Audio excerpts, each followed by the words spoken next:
Darkstar Painted Liam, and welcome to a very first episode of my Codex reviews. Here in front of me we have the collector's edition of the new called Mechanicus Codex. Now this has arrived quite late. Quite late. This should have been with me on Monday, but oh well. Here we are. Let's dive into it, shall we? First of all, the case. I think it's a pretty solid case. It's very nice in colouring. Nice concept art on it and nice detailing. And if anyone knows me, they'll tell you red is my favourite colour. It's what I've painted 90% of everything up. So yep, let's open it up and see what's inside, shall we? First of all, we've got this sleeve. I'll take pictures and put the pictures up at the end, but inside this is basically just a poster with a tick box of an entire formation, the biggest formation that is in the book. And then after that we have the book itself.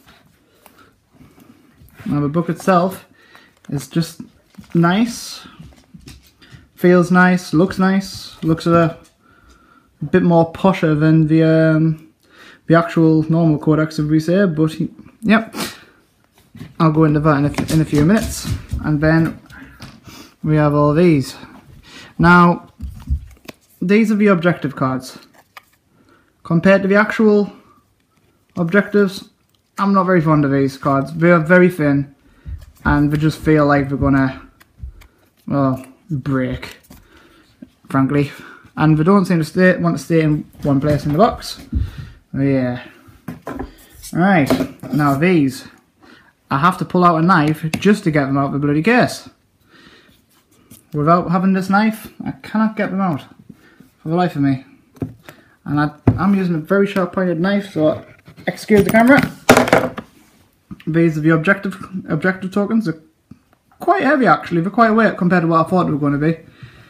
Etched brass, quite thick brass, and just quite nicely detailed. And if you're like me and you're using dice for your objectives when you're playing objective based games, and you pick up a dice and you roll it and you realise, where's my objective gone? And that is my dog Scout. Scout, if you don't mind getting out the picture, please. Good boy. But yep, you get 6 of these. Put them all down, shuffle them up. Put them, once you place them down, turn them around, see what objective you got. And there you go, objective 6.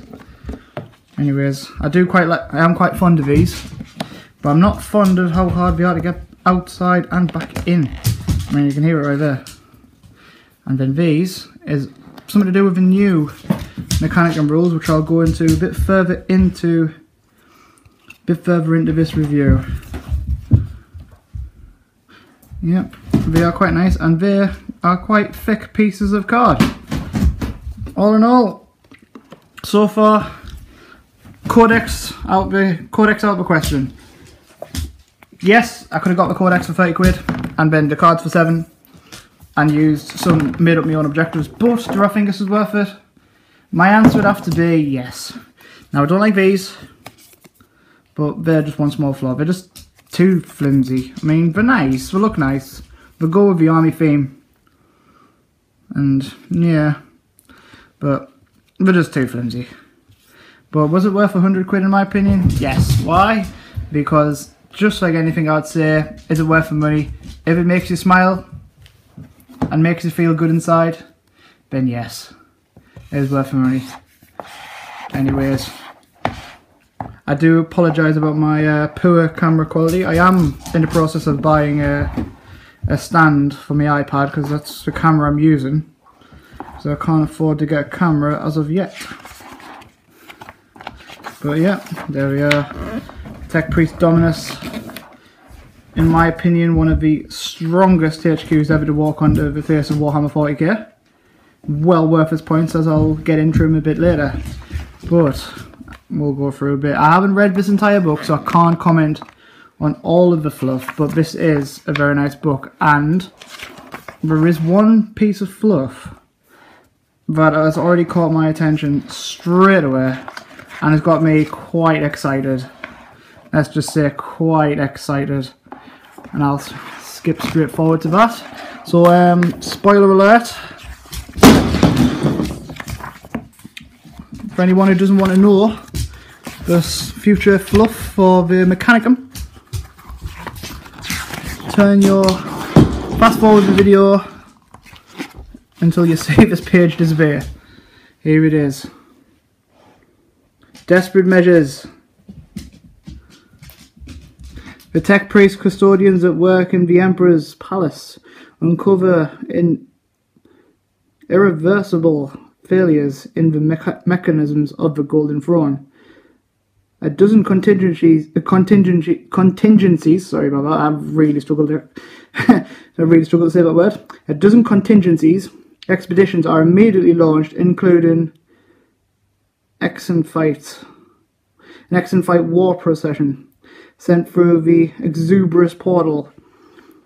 The Exenfights fight through Harlequins, troops, and demon hordes alike before reaching their intended destination in the grave cold oblivities beneath the Camorra.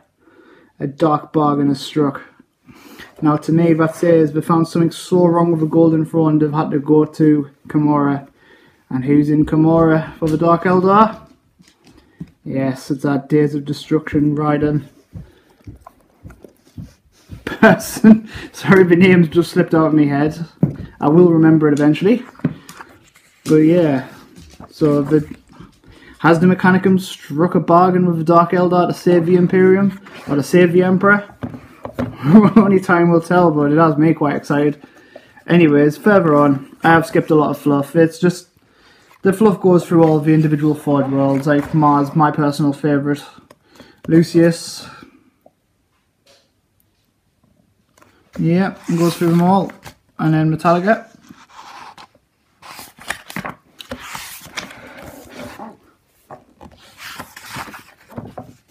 Right.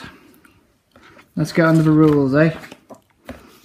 Or the art even. The art's quite nice. Again, the Lightning Priests, not... I don't know about them. Well, I'll get under them later. But they do look like badasses. Anyway, we'll come up to the concept, we'll come up to the art, which shows you through the paint schemes of each individual Forge world.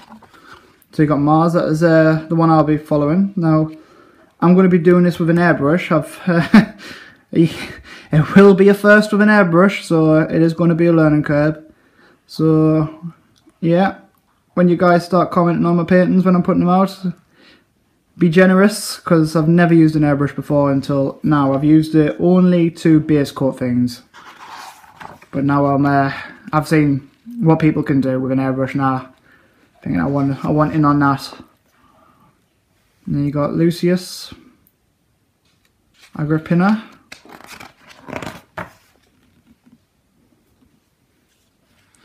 Grey, Stygus, Riser. Oh, that is very loud. If you ask me, I'm not a fan. To say the least, I am not a fan of that. Now, it does have pictures that do make it look better than the concept art, but not for me. Now, Metallica looks nice, but I just couldn't be bothered to paint all that white. Too much white. And then all the random Ever Faithfuls, which is essentially mercenaries. Or at least I believe the mercenaries, I might be wrong. But there's Riser. Painted up. It doesn't look as loud as the pictures made it from the concept art. Sorry about the lighting, guys. But still, I'm not a fan. Although the Castellans do look pretty cool. Battle robots, whatever they're called on this one. I keep thinking to call them from the Warhammer 30k Horus Heresy name, the Castellax Battle Autonomous. Yeah. Anyways, let's get into the rules. First of all, we have the Force Organization. 1 HQ, 2 troops. Restrictions: all units in the detachment must have the Cult Mechanicum faction or have no faction.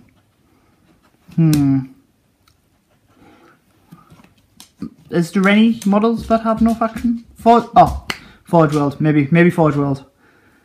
Anyways, the command benefits is the same old. You got to reroll your warlord trait, and then you get Divine Chorus. If your army includes one or more detachments with this special rule, you can once per game choose to reuse a canticle of the Omnissiah, which is a special rule which I'll get into as this review goes on. Anyways, quick points blasts of all the Arcane and Mechanicum, which is their relic war gear, and special issue war gears. Everything seems so cheap, so cheap, if you ask me. And then speaking of cheap, this guy is nuts, in my opinion. He is, in my personal opinion, this might not go for everyone's, but he is my favourite HQ I've ever put in the game. The model, it just looks so cool. I'm really looking forward to getting my own model, and I'm really looking forward to painting him. The points wise for this Tech Priest Dominus is 105 base. Let's see what he's got. Weapon skill 4, ballistics 5, strength 4, toughness 4, 3 wounds, initiative 3, 2 attacks, leadership 9, and 2+ save. His war gear is an artificer armor, Volkite blaster, macro stubber, which I find as a really interesting weapon, quite liking it, a power axe, mechatendrite harness, a scry skull, and a refractor field. So if any of you are Horus Heresy fans, you'll straight away know what the Volkite blaster is. But basically it is a strength 5 weapon. Correct me if I'm wrong, but when you wound on a 6 you get an additional hit. It's a heavy 3, this one. Now the macro stubber is a strength 4 AP5 pistol. What is so good about that? It's an assault 5 pistol. Oh yes, at ballistics 5, hitting on 2+ with assault 5 pistol. Absolutely awesome. In the special rules, you've got the canticles of the Omnissiah, which everything in this army has. You have Feel No Pain, which is, well, always a bonus, especially since he's got a refractor field and a 2 of armor save. So Feel No Pain is always a bonus. And he's Relentless, which helps because the Volkite blaster is a heavy 3 weapon, and he does have access to other heavy weapons. Right, let's have a look. Master of the Mechanicus.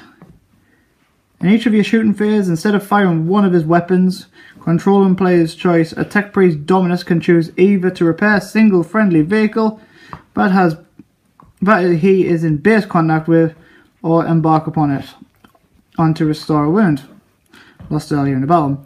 To do either, roll a d6, result of a 2 or more, the attempt was successful. A repair in a vehicle may restore hull point, but the nominated vehicle lost earlier in the battle, or repair weapon destroyed, immobilized, results suffered earlier in the battle.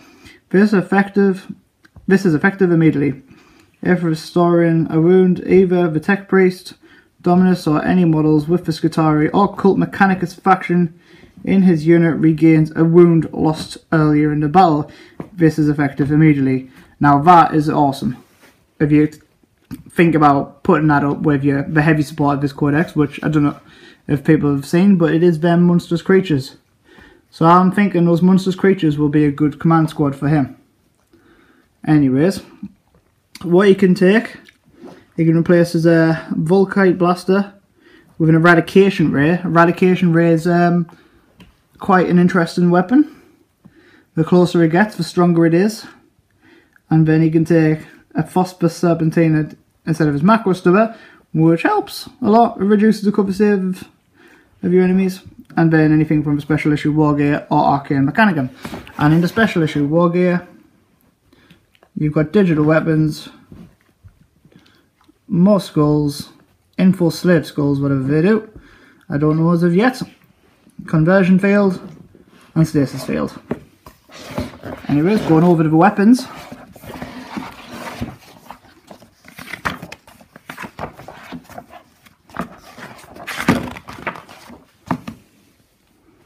Right, let's find where we are. There, Phosphor Serpentina. Strength 5, AP 4, Assault 1. Luminagen. A unit that suffers one or more unsaved wounds, glancing or penetrating hits caused by a weapon with a special rule counts cover save as being 1 point worse than normal until the end of the phase. Furthermore, units can re-roll the dice to determine their charge range against the afflicted unit. Now that I like a lot. There's the macro stubber. The burst pistol is treated as a pistol but otherwise fires 5 shots, which is great. Now where is that other one? The death ray. Which, let's face it, everyone knows the Mechanicus take their weaponry from the Necrons. I do apologise, but I am struggling to find it. Anyways, I will find it and then I'll put it up. Ah, there it is. Eradication Ray. I was looking for the completely wrong thing. Eradication Ray. So that is what you can change out to. 0 to 12 inches, Strength 8, AP 1, Heavy 1. 12 to 24 inch range, Strength 6, AP 3, Heavy 1, Blast.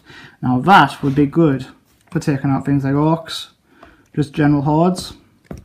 It's powerful, it's AP 3. Do a couple of damages on marines, quite easy with that. But yeah, I think this entire army is good for fighting marines off with, as I'll go through later. As you can see, one of my favourite weapons out of the Imperium, heavy grav cannon. And in the next video, I'll walk through the fact that you can take that, well, en masse. So yeah. Anyways, I'm going to leave this at 17 minutes. So have fun and stay tuned for the next video.